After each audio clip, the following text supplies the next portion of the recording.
ETV YouTube channels లో మీ వ్యాపార ప్రకటనల కోసం ఈ నంబర్కి కాల్ చేయండి. మన కోసం మనతో కొట్లాడే నిజమైన ప్రేమ చూపించే ఒకే ఒక వ్యక్తి అమ్మ.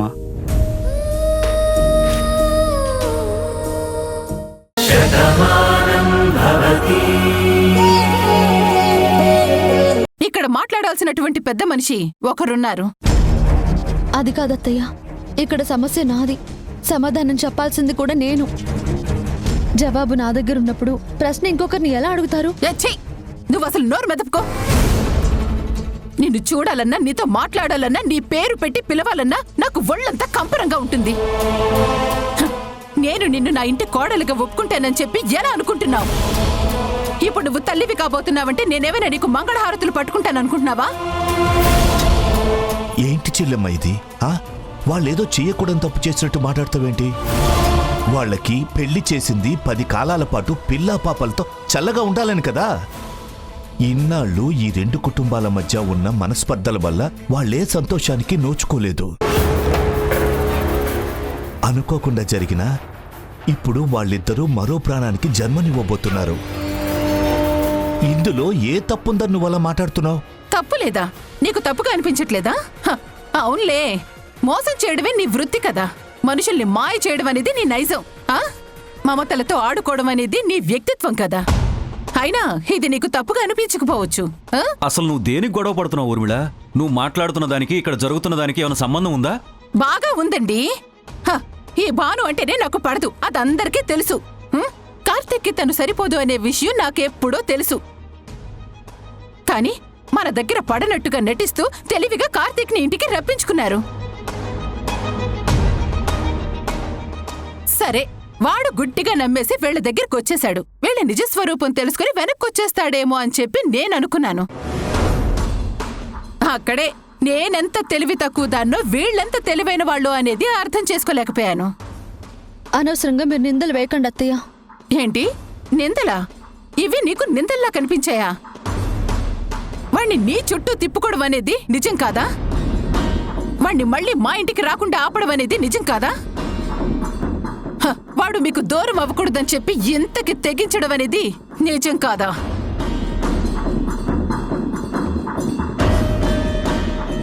ఇవన్నీ నిజాలైనప్పుడు నేను మాట్లాడినవి నిందలు ఎలా అవుతాయి? అసలేం జరిగిందో తెలుసుకోకుండా మీరు ఇలా మాట్లాడకండి అత్తయ్య. ఆయన్ని నేనేం మాయా చేయలేదు. అసలు నిజమేంటో మీకు కూడా తెలియాలి కదా. నువ్వాగు బాను, ఎవరికి ఏమి చెప్పాల్సిన అవసరం లేదు. అయినా ఏంటమ్మా ఇది? నువ్వు వైశాలిని ఆశీర్వదించడానికి వచ్చావా లేదా గొడవ పెట్టడానికి వచ్చావా? ఓ, వీళ్ళననేసరికి నీకు బాధేస్తుందా? మీ ఆవిడ్ని నేను ఒక్క మాట అంటే తట్టుకోలేకపోతున్నావా? ఎందుకు ఒప్పుకోవాలమ్మా? నేను భాను కోసం ఇంటికి వస్తున్నానని నీకు చెప్పే వచ్చాను కదా. భానుని మన ఇంటికి తీసుకొస్తానని మాట కూడా ఇచ్చాను. భాను నా జీవితం. తనను అనవసరంగా అంటుంటే ఎలా భరించగలను? నీ జీవితాన్ని నేను కాదు అంటలేదు కార్తీక్, కానీ ఇలా అర్థం పర్థం లేకుండా చేసే పనులకి కోపం వస్తుంది. నిన్ను వాళ్ళు చుట్టూ తిప్పుకోవడానికి వాళ్ళు చేసిన పని నువ్వు తెలుసుకోలేకపోయినా అర్థం చేసుకోలేనటువంటి అమాయకురాలి నేను కాను. ఏంటి ఊర్మిళ ఇది? భార్యాభర్తలకి గొడవలొస్తే కొన్నాళ్లు దూరంగా ఉంటారు, అంత మాత్రాన్ని విడిపోతారా? విడిపోవాలని పెద్దవాళ్లు కోరుకోవచ్చా? నువ్వు చేసిన పెళ్లే గదా. ఇలా జరిగినందుకు ఆనందించాలి కాని గొడవలు పడొచ్చా? బాగుంది పిన్ని, అందరూ వాళ్ళ వైపే మాట్లాడుతున్నారు. నా మాట, నా బాధ ఎవరికీ అర్థం కావడం లేదు. అంతేలే, నా పరిస్థితుల్లో నువ్వున్నా నీ కొడుకు ఇలా చేసినప్పుడు మాత్రమే నీకు అర్థమవుతుంది. తన దాకా వస్తేనే కాని బాధ అనేది ఎవరికీ తెలీదు. ఇక చాలు చెల్లెమ్మా, పడుతున్నాం కదా అని నువ్వు ఇంతలా మాట్లాడడం పద్ధతి కాదు. నేను ఒక్క మాట అంటేనే ఇంత కోపం వచ్చింది కదా. అసలు గర్భిణి కన్యాదానం చేయకూడదన్నటువంటి ఇంగిత జ్ఞానం కూడా నీకు లేదయ్యా.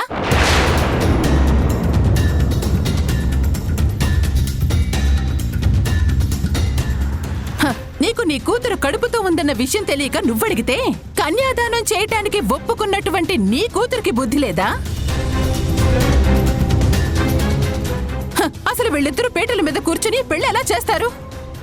దీన్ని కూడా మీరిప్పుడు సమర్థించుకుంటారా? వీళ్ల తరపున మాట్లాడుతున్నారు కదా, ఇప్పుడు చెప్పండి, ఇది న్యాయమా? వైశాలి జీవితంతో ఆడుకోవడం కాదా? చేశాం కదా అని చెప్పి ఏం చేసినా సరే చెల్లుతుందని చెప్పి అహంకారమా? ఖచ్చితంగా కాదు ఊర్మిళ. భాను వాసు ఒకరికి మేలు చేసేవారే కానీ ఎవ్వరికి కీడు చేసేవారు కాదు. భానుకి ఈ సంగతులన్నీ తెలియకపోవచ్చు. వైశాలి మీద వాళ్ళకి పగే ఉంటే తల్లి లేని దాన్ని తల్లి తండ్రి పెంచరు. చెల్లెలు అమ్మగా బాధ్యత తీసుకుని పెళ్లి చేయదు. ముందది తెలుసుకో. అమ్మా భాను, నిన్న నువ్వు నాతో కన్యాదానం చేయను అని ఎందుకన్నావో ఇప్పుడు నాకు అర్థమైంది తల్లి. అసలు ఈ సమస్యకి పరిష్కారమే లేదా? అయ్యా వాసుదేవరావు గారు, మీ కుటుంబ విషయంలో కల్పించుకుంటున్నందుకు నన్ను క్షమించండి. కడుపులో పిండం రూపం దాల్చాకే కన్యాదానం చేయకూడదండి. ఈ ఫలితం పోతుందని భయపడతారు. అందుకే 5వ నెల వరకు అలాంటి ఆటంకాలు ఏమీ లేవు. లేత నెలలే అయితే నిస్సందేహంగా వాళ్ళిద్దరూ కన్యాదానం చెయ్యొచ్చు. ఇది నేను చెప్తుంది కాదు, మన పూర్వీకులు పెద్దలు చెప్తున్న మాట.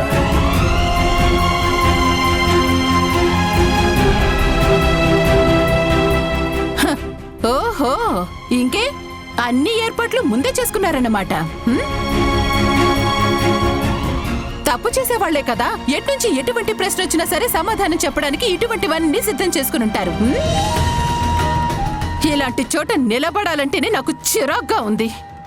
నీలిమా, వెళ్దాం పదా. అయ్యో, ఏంటి కథ ఇలా అడ్డం తిరిగింది? నేనిక్కడే ఉండి ఈ పెళ్లి చెడగొట్టాలి.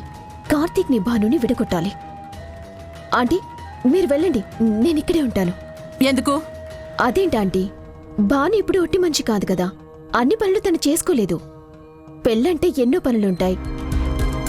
కార్తీక్కి నా సాయం ఉంటుంది కదా, నేనిక్కడే ఉంటాను. నువ్వుంటావు సరే, వీళ్ళు నిన్ను ఉండనిస్తారా? నీ నీడంటేనే వెళకపడదు, ఇంకా నిన్నిక్కడ ఉండనిస్తారనుకుంటున్నావా? పర్వాలేదమ్మా, తనుండని.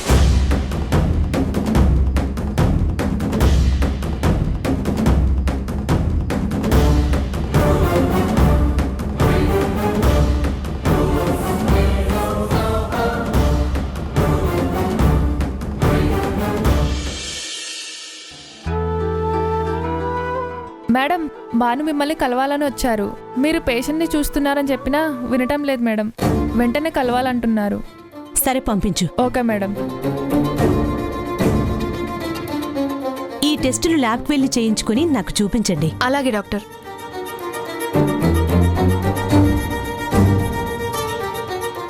ఏంటి భాను, ఒంట్లో ఏమైనా ఇబ్బందిగా ఉందా? ఒంట్లో కాదు, మనసులో చాలా ఇబ్బందిగా ఉంది. ఏమైంది భాను? డాక్టర్ అంటే ఒక నమ్మకం.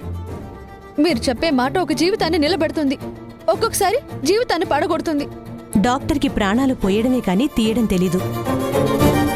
అందుకే కొన ఊపిరితో వచ్చినా ప్రాణం నిలబెట్టాలని చూస్తాము. నిజమే డాక్టర్, కానీ మాటిచ్చాక తప్పకూడదని తెలీదా? మీరు మాట తప్పడం వల్ల అక్కడ కుటుంబం రోడ్డు మీద నిలబడి ఉంది. ఒక మంచి మనిషి మాట పడవలసి వచ్చింది. ఒక తండ్రి ఆవేదనకి గురి కావాల్సి వచ్చింది. అసలు ఏం జరిగిందో చెప్పు భాను. నాకు తెలిసే నేను తప్పు చేయలేదు. నీ విషయం నేను ఎవరికీ చెప్పలేదు. కార్తీక్కి మాట ఇచ్చాను కాబట్టి నీకే చెప్పలేదు. నువ్వు తెలుసుకుని వస్తే తప్ప. మరి చెప్పకపోతే ఎదుటివారి కంటికి ఎలా తెలుస్తుంది నేను ప్రెగ్నెంట్ అని? మీరంతా ఆశ్చర్యపోనక్కర్లేదు. ఈరోజు వాళ్ళు మా ఇంటికి వచ్చారు. పందిట్లో అందరూ ఉండగా నన్ను ఈ మాట అడిగారు. సమాధానం చెప్పుకోలేక నేను తల దించుకోవాల్సి వచ్చింది. ఈ విషయం బయటకు ఎలా వచ్చిందో తెలియక నా భర్త తల దించుకోవాల్సి వచ్చింది. మేమేంటో మీకు పూర్తిగా తెలుసు. అందుకే కదా మిమ్మల్ని అంతలా వేడుకున్నాము. ఈ మాత్రం కూడా మీరు ఆలోచించకపోతే ఎలా మేడం? చూడు భాను, హాస్పిటల్లో ప్రెగ్నెంట్ పేషెంట్ లిస్టు ఆటోమేటిక్గా ఆ వాలంటీర్స్కి వెళ్ళిపోతుంది. అది ఆపడం ఎవరి చేతుల్లోనూ ఉండదు. ఏ ఏరియా హెల్త్ సెంటర్ వాళ్ళు ఆ ఏరియా వాళ్ళ గర్భిణులను కలుస్తారు. వాళ్ళ హెల్త్ కండిషన్ను ఎప్పటికప్పుడు తెలుసుకుంటూ ఉంటారు. ఇదంతా ఒక ప్రాసెస్. దానిని ఆపడం ఎవరి చేతుల్లోనూ ఉండదు. కానీ ఇంత తొందరగా లిస్టు వాళ్ళ చేతికి వెళ్లడం నాకు ఆశ్చర్యంగానే ఉంది. ఏదేమైనా ఇదంతా ఎప్పుడూ జరిగే ప్రక్రియ కాబట్టి దీన్ని ఎవరూ ఆపలేము. దయచేసి అర్థం చేసుకో భాను. ఏం అర్థం చేసుకోమంటారు డాక్టర్? మీరు ప్రాసెస్ అని చెప్పిన మాటకి అసలు ఎన్ని ప్రాబ్లమ్స్ వస్తాయో మీకు తెలుసా? ఎంతమంది సఫర్ అవుతున్నామో మీరు ఆలోచించారా? అది కాదు భాను, ఏ నిజాన్నైనా ఎవరైనా ఎంతకాలం దాస్తారు చెప్పు? అందులోనూ ఇలాంటి విషయాలు దాచడం అసలు జరగని పని. నేనప్పుడు కార్తీక్కి కూడా ఇదే చెప్పాను. అప్పుడు తను కూడా నా మాట వినిపించుకోలేదు. నీ దగ్గర కూడా దాచాలనుకున్నాడు. కానీ నువ్వు నిజం తెలుసుకుని రాలేదా? నువ్వు నాతో అదే చెప్పావు, ఇది ఎవరికీ తెలియకూడదు అని. కాని ఒక విషయం బయటికి వచ్చాక దాన్ని ఆపడం ఎవరి తరమూ కాదు. అది ఇప్పుడు ఉన్న టెక్నాలజీలో. దయచేసి అర్థం చేసుకో భాను. కావాలని నేను నిన్ను టార్గెట్ చేయలేదు. అసలు నాకు నీ మీద ఏమైనా శత్రుత్వం ఉంటుందా? సమస్య వచ్చినప్పుడు దాస్తే పరిష్కారం దొరకదు, ఆలోచిస్తే పరిష్కారం దొరుకుతుంది. సొల్యూషన్ని వెతుక్కోవాలి, కానీ సీక్రెట్గా ఉంచకూడదు. నేనెందుకు చెప్తున్నానో అర్థం చేసుకో.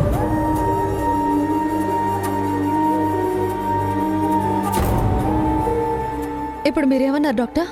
ఏంటి? ఇప్పుడు లాస్ట్లో ఏదో అన్నారు, ఏంటది? సమస్య వచ్చినప్పుడు దాస్తే పరిష్కారం దొరకదు, ఆలోచిస్తే పరిష్కారం దొరుకుతుంది. సొల్యూషన్ వెతుక్కోవాలి, కానీ సీక్రెట్గా ఉంచకూడదు అన్నాను. ఎందుకు మళ్ళీ అడిగావు?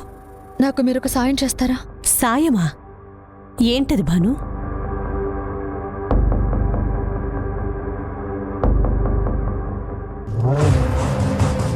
ఏంటి నీల్మా, భూకంపం వస్తుంది, ఆకాశం బద్దలైపోతుంది, నా పెళ్ళి ఆగిపోతుంది అని నువ్వెన్నో కబుర్లు చెప్పావు. కానీ అనుకున్నదొకటి అయ్యిందొకట్లా ఉంది ఇక్కడ పరిస్థితి చూస్తుంటే. ఇప్పుడేమైందని? ఇంకా నీ పెళ్లి కాలేదు కదా. పరిస్థితి చూస్తుంటే నా పెళ్లి ఆగేలాగా కూడా కనపడడం లేదు కదా. భాను ప్రెగ్నెంట్ అంటే పెళ్ళి ఆగిపోతుందని నువ్వు చెప్పావు, కానీ భానుకి పెళ్ళయిందనే విషయం మనిద్దరం మర్చిపోయాం. ఇప్పుడు ఆ పాయింట్ పట్టుకుని వాళ్ళందరూ భాను వైపు మాట్లాడారు. నిజం తెలిసినా మనం తేలు కుట్టిన దొంగలో కూర్చున్నాం. నేనేమీ తెలివి తక్కువగా ఈ పని చేయలేదు. మగాడు దేన్నైనా క్షమిస్తాడు, కానీ తను ప్రేమించిన వ్యక్తి తన ప్రమేయం లేకుండా తల్లి కాబోతుందని తెలిస్తే అస్సలు క్షమించడు. కార్తీక్ కూడా అలాగే రియాక్ట్ అవుతాడనుకున్నాను, కానీ కార్తీక్ బాధని తన గుండెల్లోనే దాచుకుని బయటికి ఏమీ తెలియనట్టు నటిస్తున్నాడు. కార్తీక్ నోరిపే వరకు ఈ ఇష్యూ గొడవగా మారదు. కార్తీక్తోనే ఈ నిజాన్ని బయటికి చెప్పిస్తాను. భాను ప్రెగ్నెంట్కి కారణం తను కాదు అని. అలా చెప్తాడంటావా? చెప్పించాలనే కదా నేనిక్కడుంది. అదిగో కార్తీక్ వస్తున్నాడు కదా, వెళ్ళి నిజం చెప్పించు. సరే, నువ్వటెళ్ళు. హాయ్ కార్తీక్, ఆగు. నిన్ను విష్ చేయాలని నేను ఆనందంగా వస్తుంటే నువ్వేంటి పట్టించుకోకుండా వెళ్తున్నావు? ఇప్పుడు ఏం జరిగిందని ప్రత్యేకించి విష్ చేయడానికి? అదేంటి కార్తీక్ అలా అంటావు? ముందు కంగ్రాట్స్ చెప్పు నువ్వు. కంగ్రాట్స్ కార్తీక్. కనీసం థ్యాంక్స్ కూడా చెప్పవా? నువ్వు అసలు ఈ ఓవర్ యాక్షన్ ఎందుకు చేస్తున్నావు అది చెప్పు. కార్తీక్, పెళ్ళైన ఏ మగాడైనా తను తండ్రి కాబోతున్నాడు అంటే ఒక సెలబ్రేషన్లో చేసుకుంటాడు. మరి నువ్వేంటి నేను విష్ చేసినా పట్టించుకోవటం లేదు? ఏమైనా బాధగా ఉందా? అది మా భార్యాభర్తలకు సంబంధించిన విషయం, నీకెందుకు? ఏంటి కార్తీక్ ఇది? నిన్ను ప్రేమించాను, అది నీకు తెలుసు. నీతో జీవితాన్ని పంచుకోవాలని కూడా అనుకున్నాను, అది కూడా తెలుసు కదా. నీ ప్రేమ కోసం పరితపించిపోయాను, అది కూడా నీకు తెలుసు. కానీ నా ప్రేమలో నేను ఓడిపోయాను, కానీ నీ ప్రేమలో నువ్వు గెలిచావు కదా. భాను మనసు గెలుచుకున్నావు. విడివిడిగా ఉన్న ఇద్దరు ఒకటయ్యారు, ఇప్పుడు ముగ్గురు కాబోతున్నారు. ఇది నాకు జలసిగా ఉన్నా నా స్నేహితుడు తండ్రి కాబోతున్నాడన్న ఆనందం నాకు ఉంది. మరి ఆనందం నీలో కనిపించడం లేదేంటి? చెప్పాను కదా, అది మా పర్సనల్ మ్యాటర్ అని. నువ్వు అనవసరమైన విషయాల్లో తలదూర్చడం మానేసి. అలాగే కార్తీక్, నీ మాట నేనెందుకు కాదంటాను, కానీ మాట తప్పి నా స్నేహితుడు ఇలాంటి పని ఎందుకు చేశాడు? నేను మాట తప్పానా? ఎవరు చెప్పారు?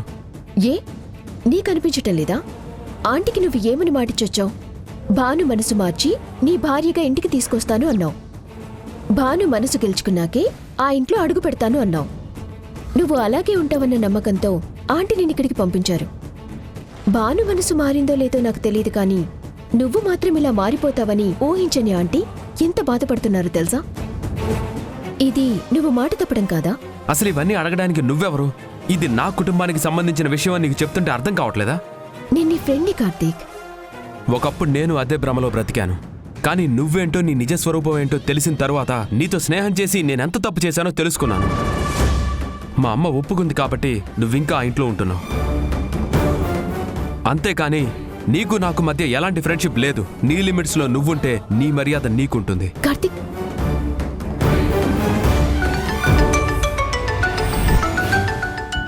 ఇప్పుడు ఈ ముసలిది నాకెందుకు ఫోన్ చేస్తుంది? ఏంటి బామ్మ? తోడేలి తోడు ఎంత ప్రమాదమో నువ్వు ఆ ఇంట్లో ఉండడం కూడా అంతే ప్రమాదం అని నాకు తెలుసు. ఏవైనా పిచ్చి పిచ్చి వేషాలు వేశావని తెలిసిందనుకో, నీ 2 కాళ్ళు విరక్కొట్టి శాశ్వతంగా వీల్ చైర్లో కూర్చోపెడతా. నా సంగతి నీకు తెలీదు. బామ్మ, నేనిక్కడ సాయం చేయడానికి వచ్చాను, అది తెలుసుకో. సాయం మాత్రమే చెయ్యి. నిప్పులు రాజేస్తే మాత్రం నువ్వు కాలిపోతావు. అక్కడున్నది భాను, అది గుర్తు పెట్టుకో.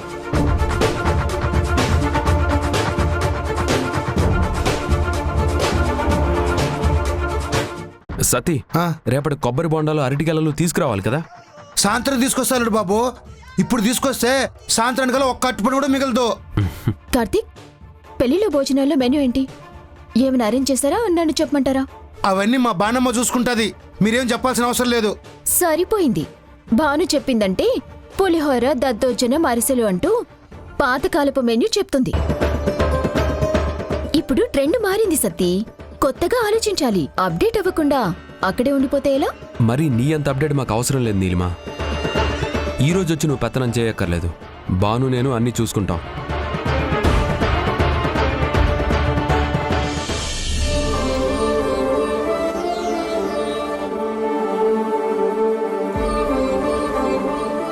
హాయ్ అన్నయ్య. హాయ్ కార్తీక్. చాందిని, బావా బాగున్నారా? బాగున్నాను. ఓ, న్యూస్ అప్పుడే మీకు కూడా తెలిసిపోయిందా? ఫ్రూట్స్ తో వచ్చారు.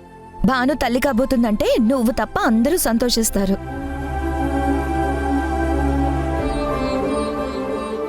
అయినా నువ్వేంటి ఇక్కడున్నావు? అదేంటి పార్థు, పెళ్లికి సాయం చేద్దామని వచ్చాను. అసలే భాను ఒట్టి మనిషి కూడా కాదు కదా. నువ్వున్న చోట సాయం ఉండదు, సంతోషాలు ఉండవు. కుట్రలు కుతంత్రాలు మాత్రమే ఉంటాయి. కార్తీక్, భానులు ఇక్కడున్నారు కాబట్టి ఈ గుడ్ న్యూస్ వచ్చింది. అదే నువ్వున్న చోట వాళ్ళుండుంటే కన్నీళ్లు తప్ప ఆనందమే ఉండదు వాళ్ళ జీవితంలో. అయినా కార్తీక్, ఇలాంటి మనిషిని ఎక్కడెందుకు ఉంచావు?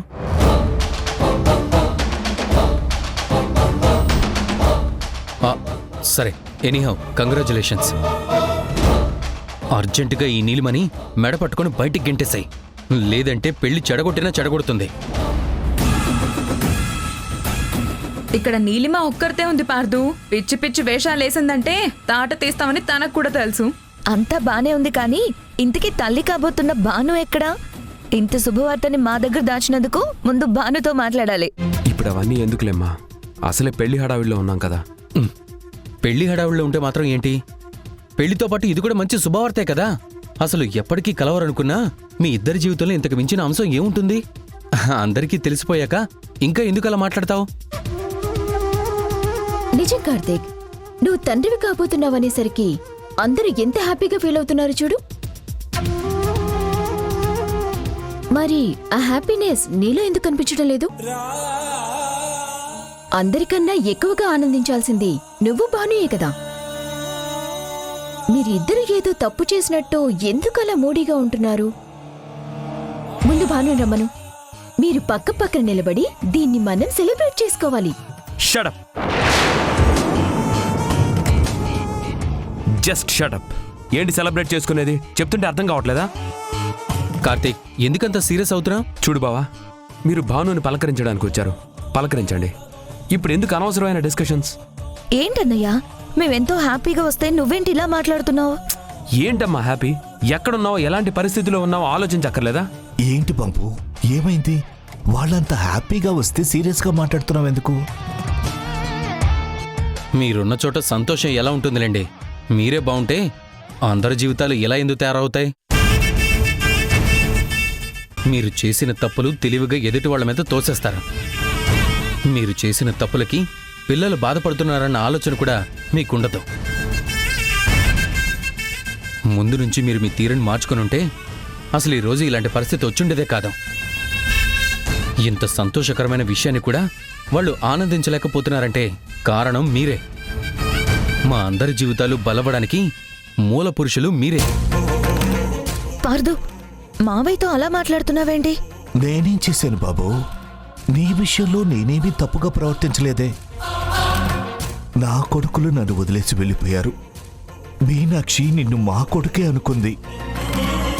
అంత మాత్రాన మేము మా హద్దుల్లోనే ఉన్నాం, కానీ నీ విషయంలో మేమేమీ జోక్యం చేసుకోలేదు బాబు. నా వల్ల బాధపడిన ఏకైక వ్యక్తి నా కూతురు. తనకి నేను జన్మనిచ్చినా తను మాత్రం నన్ను కన్న తల్లిలానే కాపాడింది. నా కూతురికి నా వల్ల ఎప్పుడూ కన్నీళ్లే మిగిలాయి, ఎలాంటి సంతోషమూ లేదు. అందువల్ల భానుకి నేను ప్రతిరోజు కన్నీళ్లతో క్షమాపణ చెప్పినా తక్కువే. చివరికి తను తల్లి కాబోతుంది అన్న విషయాన్ని కూడా నాతో పంచుకోలేకపోయిందంటే తను మానసికంగా ఎంత కుంగిపోయిందో, వీళ్ళిద్దరూ ఎంత బాధపడుతున్నారో అర్థమవుతోంది.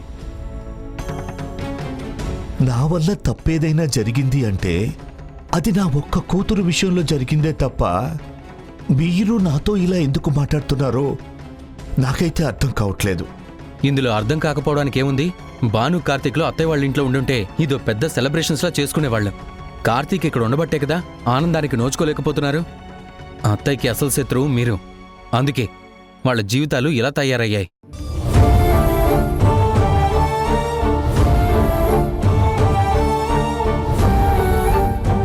భాను వస్తే గాని ఈ గొడవ చల్లారెళ్ళలేదు. భాను ఎక్కడ కనిపించడం లేదేంటి? భాను, భాను, సతీ వెళ్ళి ఒకసారి భానుని పిలుచుకురా. అలాగేనమ్మా. బానమ్మా, బానమ్మా.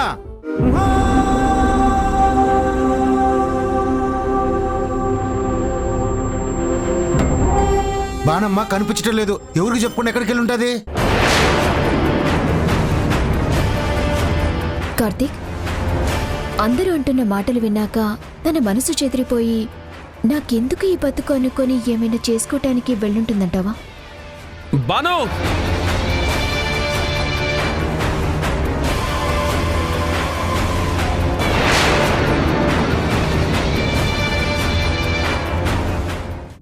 బావుందమ్మా. మొగుడుతో సంబంధం లేకుండా తల్లి అవుతున్నావంటే నమ్మడానికి ఇక్కడెవరూ దద్దమ్మలు లేరు. ఇంకాపండి. భాను ఏ తప్పు చెయ్యలేదు. కాలు జారకుండా కడుపెలా వస్తుంది? నా గుండెలు బద్దలైపోతున్న నేను దాచుకున్న నిజాన్ని చెప్తున్నాను. నేను గర్భవతి అవ్వడానికి కారణం ఆయన కాదు. ఈటీవీ విన్ యాప్ రోజుకి కేవలం రూపాయి మాత్రమే. ఇప్పుడే ఈటీవీ విన్ యాప్ డౌన్లోడ్ చేసి సబ్స్క్రైబ్ చేయండి.